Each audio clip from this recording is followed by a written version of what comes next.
Itu juga menjadi beban ganda kepada perempuan-perempuan nelayan ketika suaminya tidak berpenghasilan kayak gitu.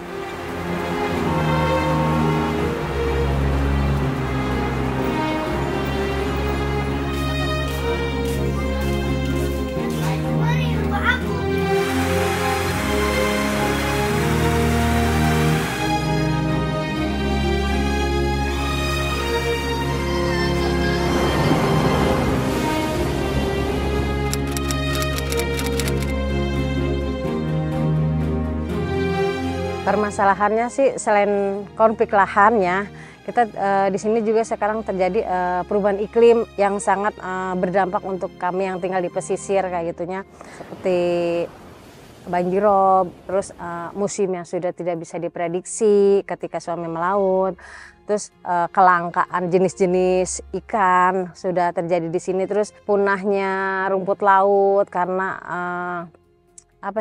air lautnya ini udah cukup panas. Jadi yang isu yang paling besar ya dengan kondisi kita sekarang di Jakarta yang ya hampir segala macam ya macet gitu ya adalah fakta bahwa 2/3 dari total penduduk Jabodetabek itu tinggalnya di luar Jakarta.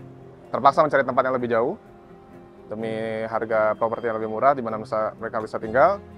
Tapi dengan tadi keterbatasan aksesibilitas. Dampaknya itu adalah kalau di saat musim hujan seperti ini yang kita lihat, jadi teman-teman yang tinggal di wilayah ini itu kan banyak sekali teman-teman yang bekerja sebagai pekerja pengamen gitu, dan juga pekerja seks gitu. Nah, jadi teman-teman yang bekerja sebagai pengamen di saat musim hujan seperti ini mereka tidak bisa jalan untuk mengamen, mencari uang gitu. Dan ini juga akhirnya berdampak ke perekonomian teman-teman. Karena pemerintah sendiri tidak menyediakan wadah, tidak menyediakan tempat untuk teman-teman bekerja secara formal.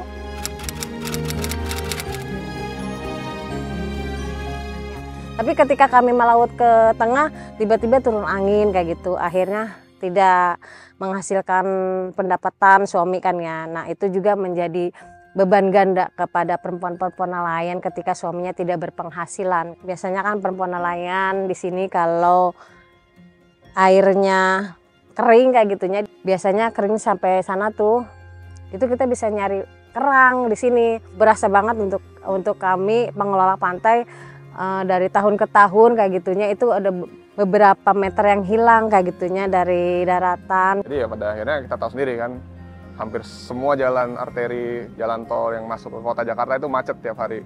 Karena ya ini orang-orang tadi yang memang terpaksa untuk commute. Ketika pun sudah ada akses transportasi umum, belum tentu akses transportasi umum itu memiliki layanan yang optimal dan dapat mereka andalkan. Jadi kebanyakan pun pada akhirnya akan menimbang gitu ya. Tapi ada isu selain transportasi umum sendiri, ada isu first and last mile.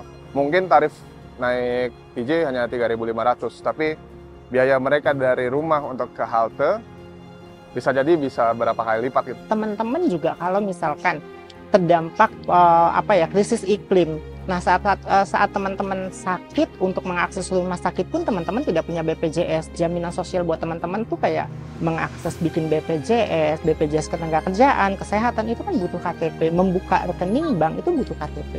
Nah, bagaimana kalau misalkan bikin KTP saja dipersulit? Jadi dampak iklim, berdampak ke ekonomi, dan juga berdampak di kehidupan sosialnya teman-teman komunitas.